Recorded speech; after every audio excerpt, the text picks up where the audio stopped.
नमस्कार, आप देख रहे हैं कंज्यूमर अड्डा और आपके साथ मैं हूं विपिन भट्ट।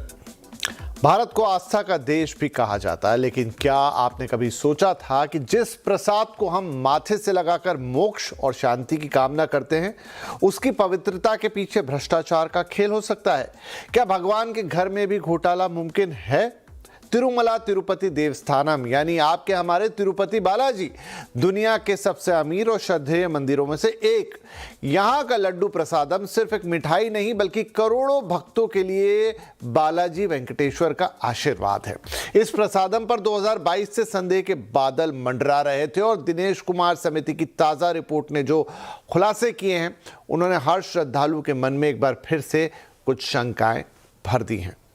ताजा रिपोर्ट पर जाएं, इससे पहले एक बार इस पूरे मामले का इतिहास समझ लेते हैं। यह पूरा विवाद शुरू हुआ 19 सितंबर 2024 को। आंध्र की सत्ता में लौटे एन चंद्रबाबू नायडू ने वाईएसआरसीपी की जगनमोहन सरकार को घेरते हुए सनसनीखेज आरोप लगाए। नायडू ने कहा कि पिछली सरकार के दौरान 2019 से 2024 के बीच तिरुपति देवस्थानम के प्रसाद के लड्डू मिलावटी घी से बनाए गए। नायडू ने यहां तक आरोप लगा दिए कि घी में गाय और सूअर की चर्बी और फिश ऑयल मिलाया गया। इसके अगले दिन गुजरात की एक लेबोरेटरी ने इन आरोपों में सत्यता की तरफ इशारा भर किया और देश भर में खबर आग की तरह फैल गई। फिर यह खबर आई कि जिस डेयरी कंपनी के घी को लेकर ये रिपोर्ट दी गई है, उसका घी रिजेक्ट कर दिया गया था और लड्डू बनाने में उनका इस्तेमाल नहीं हुआ था। इसके बाद मंदिर की व्यवस्था देखने वाली संस्था टीटीडी यानी तिरुमला तिरुपति देवस्थानम भी एक्शन में आ गई। भक्तों की आस्था को देखते हुए शांति होमम का आयोजन किया गया। संस्था के एक पूर्व चेयरमैन ने सुप्रीम कोर्ट का दरवाजा खटखटाया और निष्पक्ष जांच की मांग की। टीटीडी ने भी अपनी तरफ से जांच शुरू की। आंध्र प्रदेश की नायडू सरकार ने मिलावट की जांच के लिए एक एसआईटी का गठन कर दिया।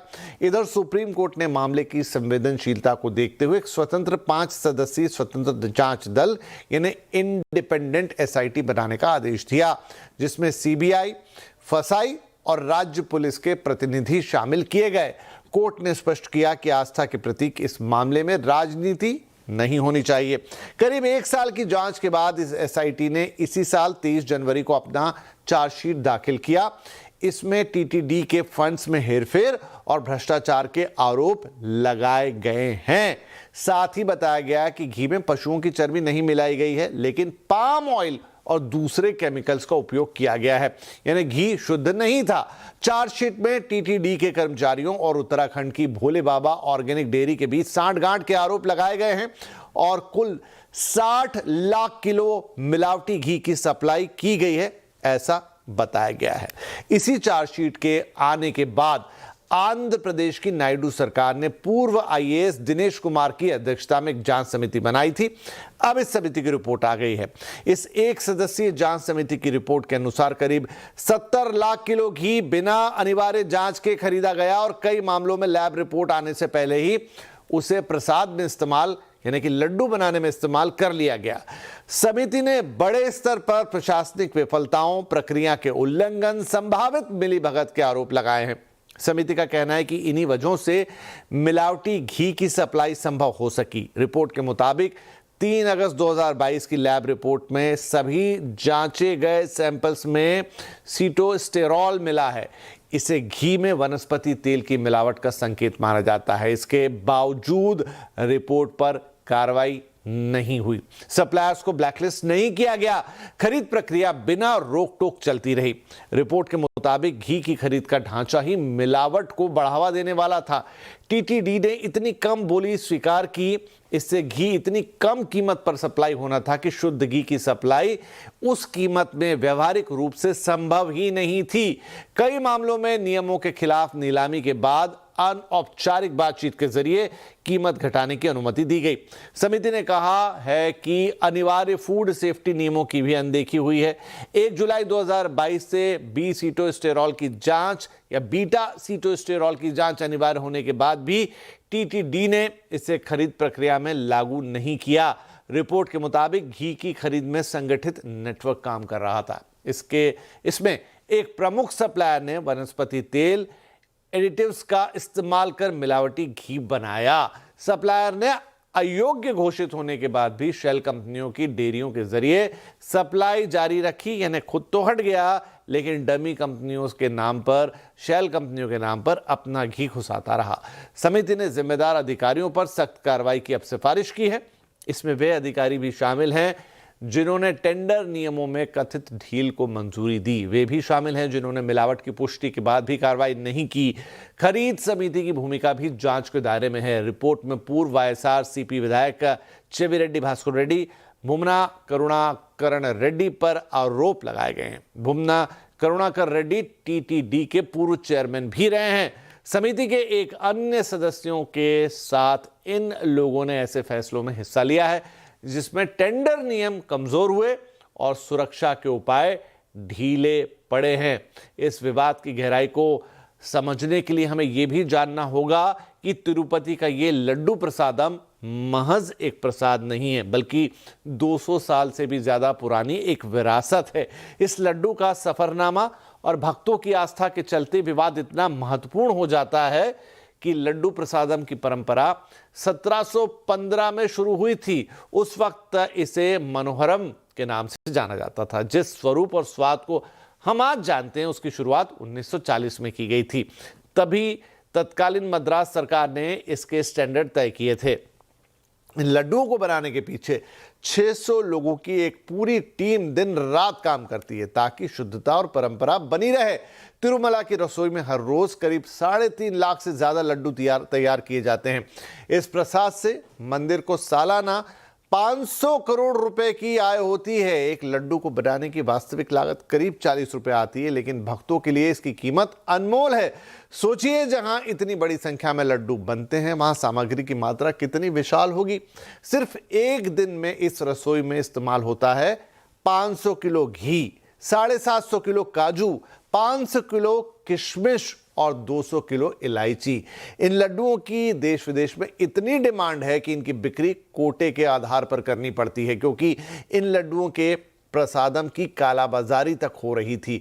अब भक्तों को दर्शन का टोकन दिखाने पर ही लड्डू मिलते हैं। जिन लोगों ने दर्शन नहीं किए हैं उन्हें लड्डू पाने के लिए आधार कार्ड दिखाना पड़ता है। एक आधार कार्ड पर एक दिन में सिर्फ 2 लड्डू दिए जाते हैं। तिरुमला तिरुपति देवस्थानम कई दूसरे मंदिरों और इंफॉर्मेशन सेंटर्स के जरिए भी लड्डुओं की बिक्री करता है। आप चेन्नई, बंगलुरु, अमरावती और विशाखापट्टनम के सेंटर से भी लड्डू खरीद सकते हैं। तो ये तिरुपति बालाजी के अंदर जो लड्डू का पूरा मामला हुआ, जो लड्डू वाला पूरा घोटाला हुआ, उसका पूरा अब तक का लेखा जोखा और ब्यौरा है। तो आपकी हमारी आस्था का प्रतीक तिरुपति बालाजी, और ये तो देश के सबसे सर्वोच्च मंदिरों में एक हैं, जो सबसे बड़े आस्था के केंद्र हैं। और ऐसे कई और मंदिर इस देश में हैं, वहाँ भी बहुत सारा प्रसाद बनता है, लगभग इसी स्केल पर बनता है। मन में शक तो आता है, भ्रम तो आता है, आस्था को ठेस तो लगती है कि क्या वहाँ पर भी ये सब हो रहा होगा। हम तो इतनी श्रद्धा से किसी मंदिर में जाते हैं, उसके प्रसाद को ग्रहण करते हैं, लेकिन उस मंदिर को चलाने वाले एडमिनिस्ट्रेटर्स, वहाँ के लोग क्या आपकी और हमारी श्रद्धा के साथ इस तरह से खिलवाड़ करते हैं? आज इसी पर बात करेंगे। और इस कार्यक्रम में आज हमारे साथ शामिल हो रहे हैं सुप्रीम कोर्ट के वकील आशुतोष श्रीवास्तव, जिन्होंने जो इस मुद्दे से काफ़ी हद तक जुड़े हुए भी हैं, इस पर कई बार बातचीत में वो शामिल हुए हैं, उन्होंने अपनी राय रखी है। तो आशुतोष जी, स्वागत है आपका। देखिए, पूरी कहानी मैंने दर्शकों को बताने की कोशिश की कि कैसे इस लड्डू के साथ खिलवाड़ हुई, फिर क्या क्या अलग अलग वाकये हुए, किस तरह की जांच हुई, मामला सुप्रीम कोर्ट तक गया। इनफैक्ट तभी आप भी उसमें शामिल हुए होंगे, और फिर ये एक इंडिपेंडेंट, ये जो राज्य सरकार की एसआईटी और अब उसकी रिपोर्ट।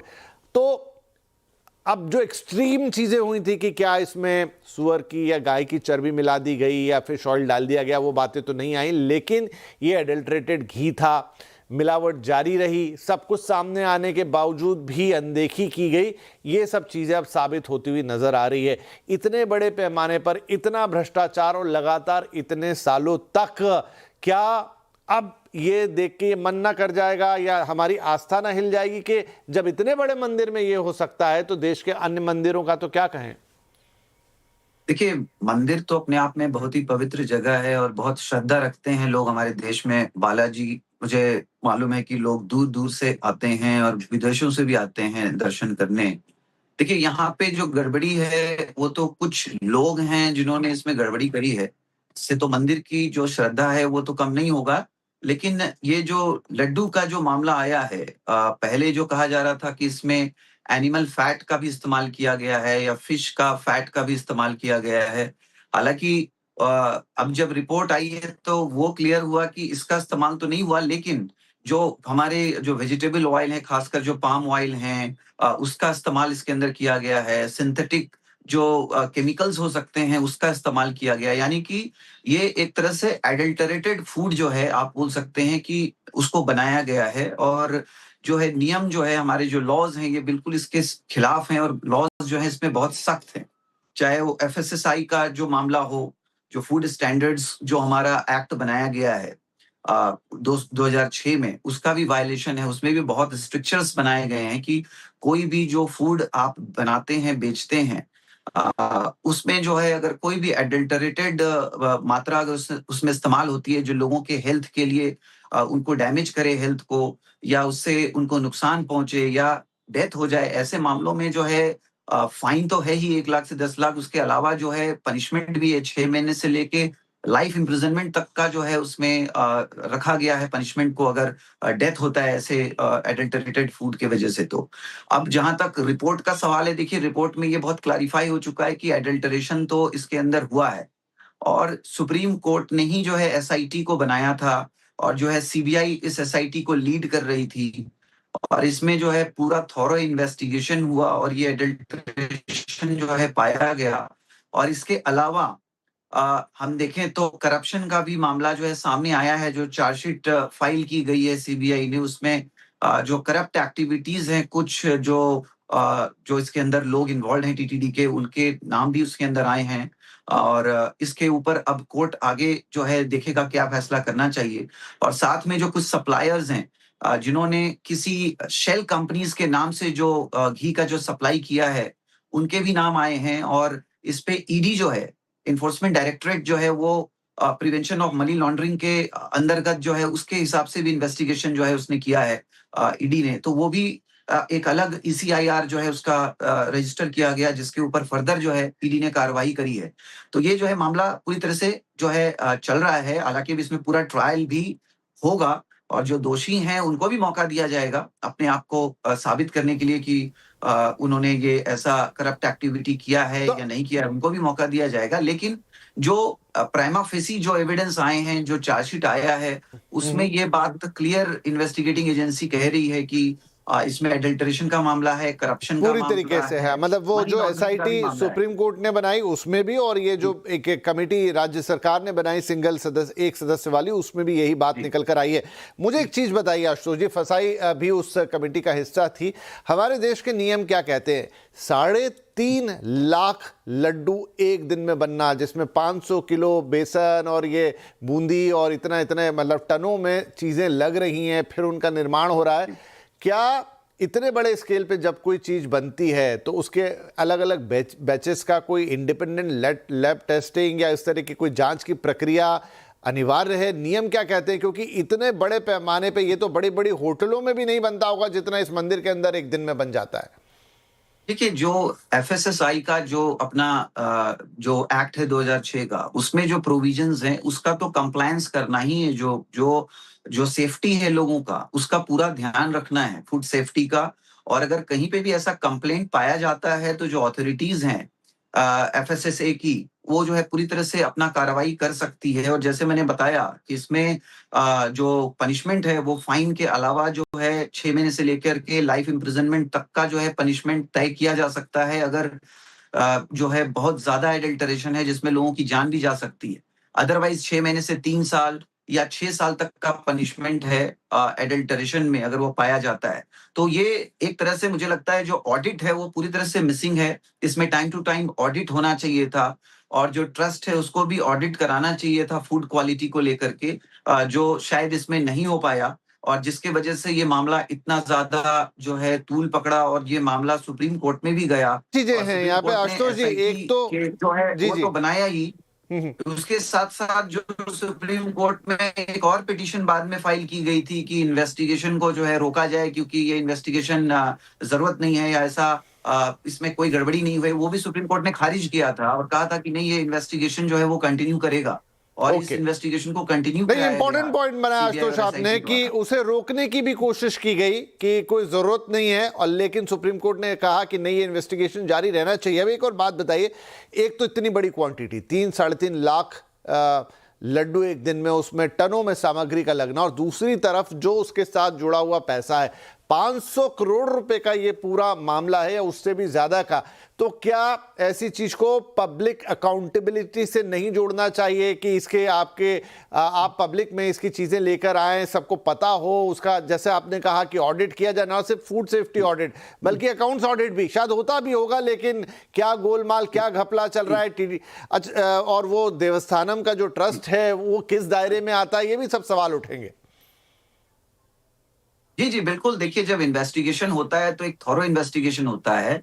इसमें सिर्फ फूड एडल्टरेशन का नहीं, जो करप्शन का जो मामला है उसमें भी जो एसआईटी जो है वो पूरी तरीके से चेक करेगी हर एक जो स्टाफ जो इन्वॉल्व था, उनके बैंक अकाउंट, उनकी प्रॉपर्टीज, या किस तरह से उनके पास कोई पैसा आया है, नहीं आया है, किस तरह से ट्रांसफर हुआ है, ये पूरे जो है पहलुओं पे इन्वेस्टिगेशन होता है।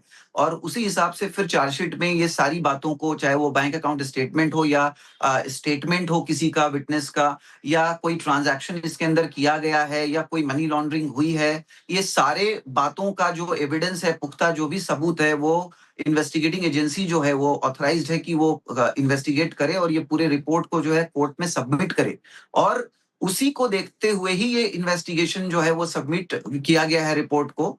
और जहां तक ऑडिट का सवाल है, ऑब्वियसली देखिए, जब जब कोई भी एक्टिविटी होती है, देखिए यहाँ पे पैसा जो इन्वॉल्व है वो एक तरह से जो है डोनेशंस हैं, लोगों के पैसे हैं, लोगों ने डोनेट किया है, या बाहर से भी कुछ पैसे आए होंगे, उन पैसों का किस तरह से इस्तेमाल किया गया फाइनेंशियली, उसका जो है ऑडिट होना, या जो उसमें भी एज ए ट्रस्ट जो है वो उसने वहां पे भी जो इनकम टैक्स रिटर्न्स या जो भी फाइलें की गई होंगी, उन डॉक्यूमेंट्स को भी जो है एक तरह से देखा जा सकता है कि उसमें किस तरीके से जो है पैसे इनकमिंग कहाँ कितना आया, क्या कलेक्शन हुआ, और आउटगोइंग कितना हुआ, कौन कौन से वेंडर्स को पैसा दिया गया और कितने अमाउंट में पैसा दिया गया, और जो पैसा दिया गया उतने का एडिक्वेट जो हम बोल सकते हैं क्वांटिटी जो फूड रिलेटेड जो मटेरियल है वो खरीदा गया या नहीं खरीदा गया, या उससे कम खरीदा गया, या सिर्फ ऑन पेपर इतना दिखाया गया। जो हम 60 लाख किलो घी और इसकी बात कर रहे हैं, ये क्या ये सिर्फ ऑन पेपर था या सच में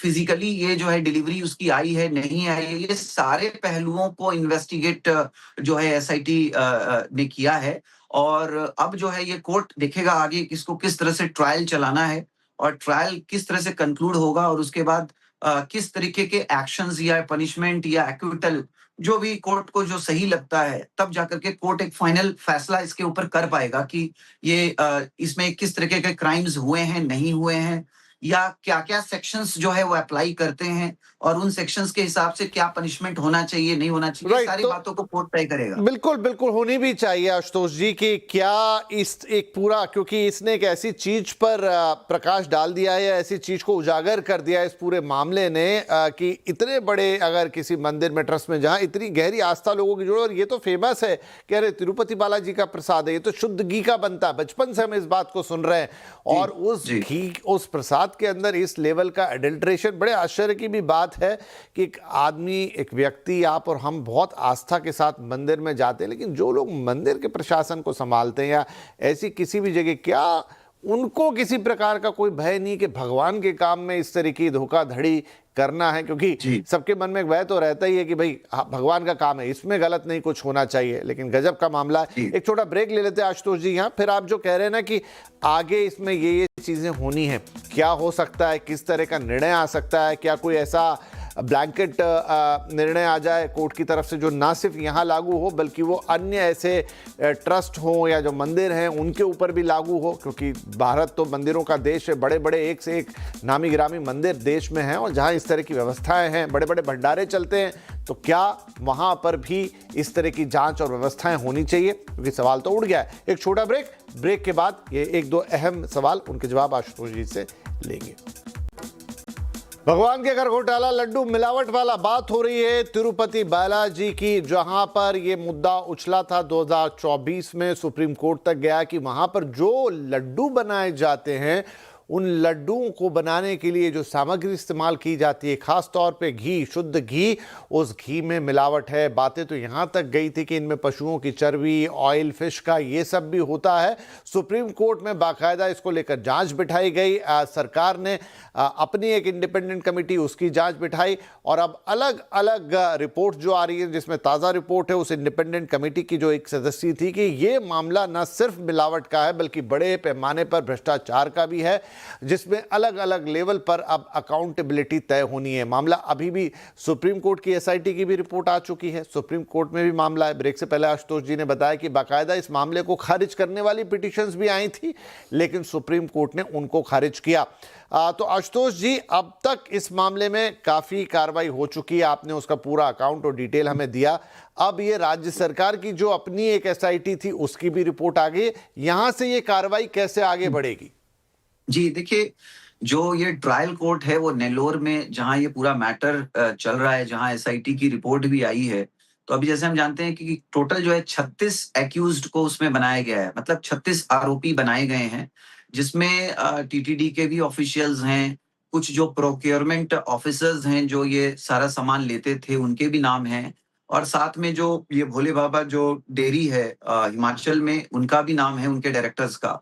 तो अब ये जो 36 लोग हैं, इनके ऊपर जो है ट्रायल करेगा, सब्जेक्ट टू कि ये जो है कोई इसमें डिस्चार्ज फाइल करता है या कोर्ट डिस्चार्ज करता है, ऐसी कोई बात आती है, या हाई कोर्ट में ये जाते हैं क्वेश्चन के लिए। अदरवाइज ये ट्रायल जो है चलेगा, और ये ट्रायल में जितने भी एविडेंसेस हैं जो चार्जशीट में, वो जो है उसके ऊपर आर्गुमेंट्स होंगे, एविडेंस जो फर्दर है वो सबमिट होंगे, जितने भी विटनेसेस हैं इसके अंदर उनको क्रॉस एग्जामिन किया जाएगा, और जो डॉक्यूमेंट्री एविडेंसेस हैं उसके ऊपर भी जो है बहस चलेगी आगे चल करके। और ये पूरा जो ट्रायल है जब कंक्लूड होगा तो कोर्ट डिसाइड करेगा कि ये जो 36 आरोपी हैं उनमें से किनका किनका एक्टिव रोल है, एक्टिव पार्टिसिपेशन है ये पूरे मामले में, और उनको किस तरह से जो है इसमें पनिशमेंट होना चाहिए चार्ज फ्रेम होने के बाद। उसी तरीके से उनको कोर्ट जो है या तो बरी करेगा या सजा देगा, या सबकी जो सजा है वो अलग अलग होगी, डिपेंडिंग कि किसका क्या रोल साबित हो पाता है पूरे ट्रायल में। और जैसे कि मैंने बताया, ये इसमें एलिगेशन जो है लगभग 250 करोड़ का बताया जा रहा है, बट हो सकता है कि और ज्यादा अमाउंट जो है इसमें बाद में असरटेन हो। तो ये इस तरीके का मामला है, और इसमें पूरी तरह से जो है ट्रायल जो है अब स्टेज आ चुका है जहां पे ये ट्रायल जो है कंक्लूड किया जा सके। और साथ में जो ईडी का जो मामला है कि जो शेल कंपनीज के द्वारा जो है माल जो लिया गया, जो खरीद बिक्री जो हुई, उसमें वो पैसा किधर गया या किसको गया या कौन बेनिफिशियरी है, अल्टीमेटली इसके जो भी एविडेंसेस जो एसआईटी ने सबमिट किए हैं कोर्ट में, उसके बेस पे कोर्ट फर्दर तय करेगा कि इसमें जो थर्ड पार्टीज हैं, जो सप्लायर्स हैं, जहां पे ये जो मटेरियल्स जिनसे खरीदा गया है उनका कितना रोल बनता है और उनके लिए क्या पनिशमेंट होना तो चाहिए। Quickly Ashutosh ji, got your point, मुझे बताइए कि जो भी अब सुप्रीम कोर्ट की यहां से फैसला आता है, क्या वो एक नज़ीर बनेगा ऐसी दूसरी चीज़ों के लिए, या सुप्रीम कोर्ट ऐसे कुछ दिशा निर्देश तय कर सकता है कि ये तो इस मंदिर की बात हुई, लेकिन जहां पर और भी मंदिरों में या किसी और जगह पे इस तरह की व्यवस्थाएं हैं जहां पब्लिकली चीज़ें बांटी जाती हैं या दी जाती हैं, या उनमें पैसा इन्वॉल्व है या खरीद फरोख्त इस तरह की इन्वॉल्व है, वहां पर अब इन चीज़ों को फॉलो करना होगा, ये नियम कायदे कानून लगाने होंगे? क्या ऐसा हो सकता है? जी देखिए, जो FSSAI जो हमारा एक्ट है 2006 का, उसके बाद जो इसमें ऑडिट और रेगुलेशन जो रूल्स बनाए गए थे 2018 में, उसमें क्लियरली पावर दिए गए हैं ऑथोरिटीज को कि वो जो है थर्ड पार्टीज से जो है फूड के क्वालिटी और उसके स्टैंडर्ड्स को जो है वो चेक करा सकते हैं।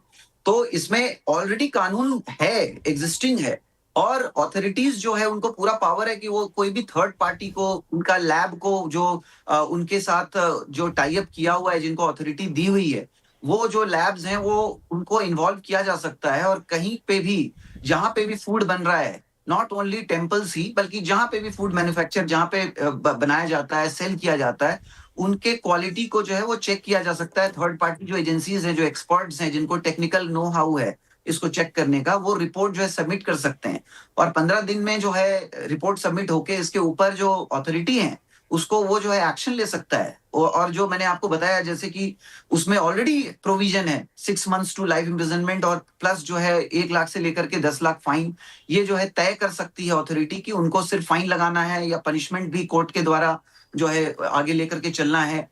ये सारे उसमें प्रोविजंस बने हुए हैं, तो ऐसा नहीं है कि कानून नहीं है, कानून तो ऑलरेडी है, ऑडिट का तो जी। सारा प्रोविजन है 2018 से ही है। हम्म। जी। बस ये है कि उसका उल्लंघन होता रहा और अब ये मामला सुप्रीम कोर्ट में है। इंतजार ये भी है कि सब रिपोर्ट्स आ गई हैं एसआईटी वगैरह की। अब सुप्रीम कोर्ट इस मामले में अपना फैसला कब सुनाता है, उस फैसले के क्या इम्प्लीकेशंस होंगे। और जैसा आशुतोष जी कह रहे हैं कि सारे नियम कायदे कानून अपनी जगह पर हैं, अकाउंटेबिलिटी तय करने वाली चीज़ें हैं, बस ये है कि उनकी अनदेखी होती रही, उनको कभी किसी ने ध्यान नहीं दिया। और जैसा अक्सर हो जाता है हमारे देश के अंदर कि अकाउंटेबिलिटी तय तो होती है लेकिन उसका पालन करने वाले लोग नहीं, फिर भ्रष्टाचार, ये वो सब चीज़ें। लेकिन अन्य लेवल पे भ्रष्टाचार हो समझ में आता है, वैसे तो गलत तो वो भी है पूरी तरह से, लेकिन भगवान के घर में ऐसी चीज़ होती है तो आश्चर्य बहुत होता है। क्योंकि हमें तो लगता है कि भगवान में सबकी उतनी आस्था होती है, लेकिन आपकी हमारी आस्था और जो इन चीज़ों को चलाते हैं वो वहाँ पर भी घोटाला करने से बाज नहीं आते। बहरहाल इंतज़ार रहेगा कि आगे इस मामले में किस तरह का फैसला आता है। बहुत शुक्रिया आशुतोष, आपने काफ़ी डिटेल में इस पूरे मामले की जो टेक्निकल बातें हैं, जो कानून से जुड़ी बातें हैं, वो पहलू हैं, उन्हें साफ किया, उजागर किया और सभी दर्शकों का यहाँ पर मार्गदर्शन किया। बहुत बहुत धन्यवाद इस कार्यक्रम में हमारे साथ शामिल होने के लिए। नमस्कार।